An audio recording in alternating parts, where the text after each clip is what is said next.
बता दें कि बिहार की राजनीति से इस वक्त की एक बड़ी खबर आ रही है। बिहार में बड़ा उलटफेर होने की संभावना है। नीतीश कुमार की कुर्सी पर चिराग पासवान की पैनी नजर लगी है।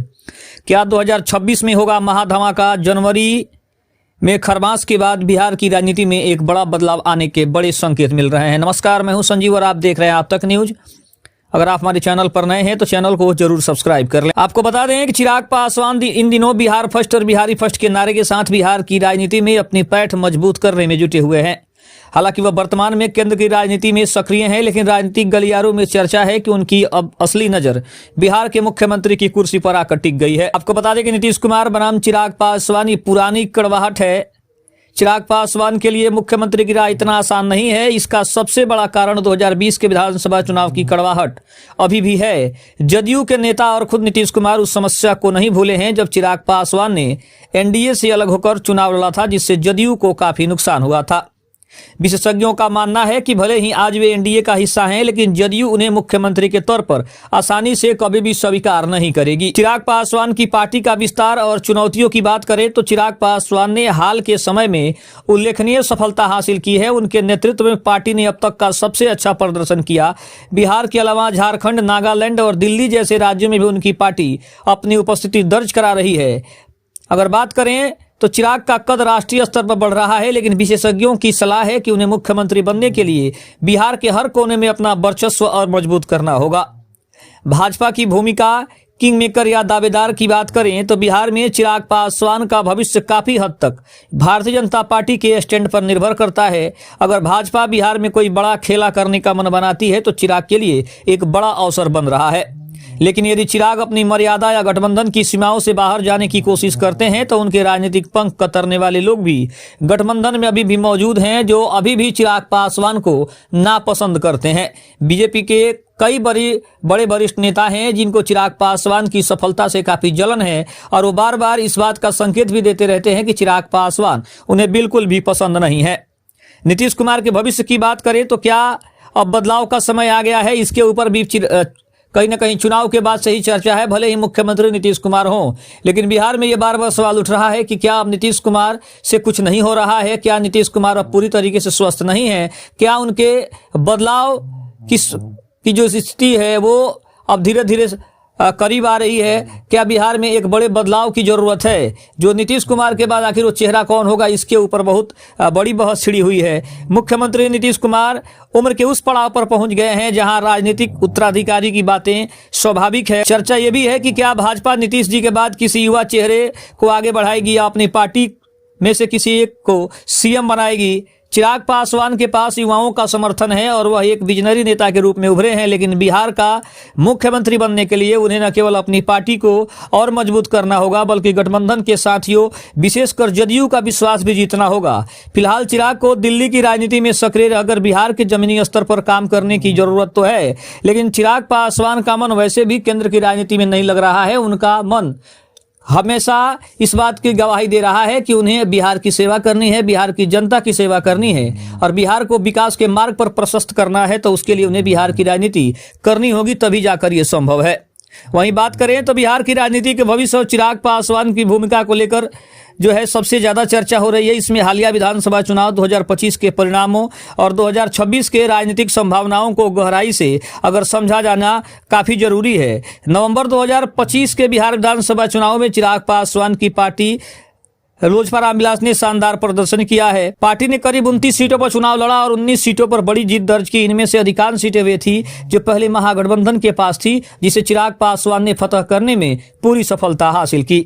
वहीं बात करें तो चिराग पासवान ने न केवल अपना वोट बैंक सुरक्षित रखा, बल्कि एनडीए को 200 प्लस सीटों के आंकड़े तक पहुंचाने में अपनी महत्वपूर्ण भूमिका भी निभाई है।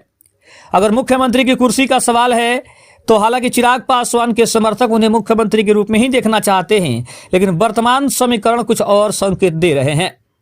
नीतीश कुमार का नेतृत्व अगर देखा जाए तो चुनाव परिणामों के बाद चिराग पासवान ने स्पष्ट किया कि बिहार में मुख्यमंत्री की कोई वैकेंसी नहीं है और गठबंधन नीतीश कुमार के नेतृत्व में ही आगे बढ़ेगा। लेकिन हालिया जो बयान आ रहा है और हालिया जो पार्टी का मत है, उसमें यह स्पष्ट दिख रहा है कि चिराग पासवान को एक बार फिर से मुख्यमंत्री बनाने की बड़ी मांग बिहार में धीरे धीरे उठने लगी है और सबसे ज्यादा चर्चा उनकी पार्टी की तरफ से हो रही है, क्योंकि सबको लगता है कि मुख्यमंत्री के रूप में नीतीश कुमार अब ज्यादा दिनों तक अपनी सेवा योगदान नहीं दे पाएंगे, क्योंकि उनके स्वास्थ्य को देखते हुए और उनकी उम्र को देखते हुए ये स्वाभाविक है कि अब उनके विकल्प की तलाश बिहार में शुरू कर देनी चाहिए।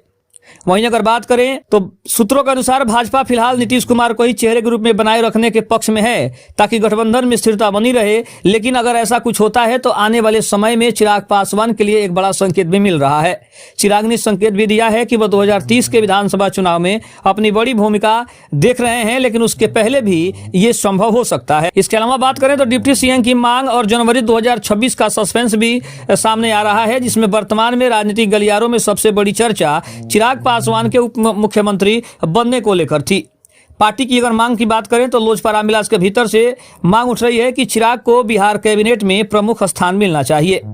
वहीं अगर जनवरी 2026 के बात करें तो चिराग ने हाल ही में संकेत दिया है कि जनवरी 2026 में यानी खरमास के बाद वह बिहार की राजनीति को लेकर कोई बड़ी घोषणा कर सकते हैं। इसे उनके बिहार मंत्रिमंडल में शामिल होने या केंद्र छोड़कर राज्य की सक्रिय राजनीति में आने से जोड़कर प्रमुखता से देखा जा रहा है। वहीं अगर बात करें तो नीतीश और चिराग पासवान की कड़वाहट से अगर तालमेल तक की बात करें तो 2020 का जो भी वाकया हुआ था वो सभी को मालूम है। चिराग का नारा था मोदी से बैर नहीं, नीतीश तेरी खैर नहीं, लेकिन 2025-26 तक आते आते रिश्तों में काफी बदलाव हुआ है। चिराग अब नीतीश कुमार के अनुभव और पीएम मोदी के विजन के मेल की बात कर रहे हैं। जदयू अभी भी चिराग की महत्वाकांक्षाओं को लेकर सतर्क है, क्योंकि उन्हें डर है कि चिराग का बढ़ता कद भविष्य में जदयू के आधार को कम कर सकता है। विशेषज्ञों का तो यह भी मानना है कि चिराग को केवल दलित नेता की छवि से बाहर निकलकर सर्व समाज का नेता भी बनना है, जो कि चिराग बार बार ये कह भी रहे हैं कि वो सिर्फ दलितों के नेता नहीं है, किसी एक वर्ग के या एक जाति के नेता नहीं है, बल्कि वो पूरे बिहार के नेता हैं और उन्हें पूरे बिहार का नेता और बेटा दोनों बनकर रहना है। तो कहीं ना कहीं ये इस बात का संकेत दे रहा है कि चिराग पासवान सिर्फ पासवान समुदाय या फिर दलित समुदाय के वोटों के आधार पर ही अपने आप को आगे बढ़ाने की नहीं सोच रहे हैं, क्योंकि ये उन्हें भी पता है कि अगर उन्हें बिहार में मुख्यमंत्री पद की कुर्सी लेनी है या फिर बिहार में मुख्यमंत्री के पद पर बैठना है तो उन्हें बिहार से पूरा समर्थन चाहिए और हर जाति हर वर्ग का समर्थन चाहिए, तभी वो उस कुर्सी तक पहुंच सकते हैं। ये बात चिराग पासवान अच्छे से जानते हैं और वो बार बार इस बात की ओर इशारा भी करते हैं, चाहे वो विधानसभा का चुनाव हो, लोकसभा का चुनाव हो, हर जगह हर भाषणों में उन्होंने यही कहा है कि वो सिर्फ एक जाति या एक दल के नेता नहीं है, बल्कि वो पूरे बिहार के नेता हैं। दूसरी तरफ देखा जाए तो चिराग पासवान का सबसे बड़ा हथियार बिहार का युवा वर्ग है, जो उन्हें एक आधुनिक और विकासवादी विकल्प के रूप में देखता है। चिराग पासवान फिलहाल बिहार की राजनीति के युवराज की भूमिका में हैं। वो जानते हैं कि जल्दीबाजी उनके लिए नुकसानदेह हो सकती है, इसीलिए वह 2026 में उप मुख्यमंत्री पद या किसी बड़े संगठनात्मक फेरबदल के जरिए बिहार में अपनी जड़ें और गहरी करेंगे, ताकि 2030 तक वह निर्विवाद रूप से सीएम पद के दावेदार बन सकें। क्या आप चाहते हैं कि मैं चिराग पासवान के राजनीतिक भविष्य के ऊपर और ज्यादा खबरें बनाऊं तो आप हमारे चैनल पर जरूर कमेंट करिएगा। अगर चैनल पर नए होंगे तो चैनल को जरूर सब्सक्राइब करिएगा। तब तक के लिए धन्यवाद। बिहार के और भी खबरें जानने के लिए और चिराग पासवान की और भी खबरों के लिए आप हमारे चैनल पर बने रहें। तब तक के लिए जय हिंद, जय भारत।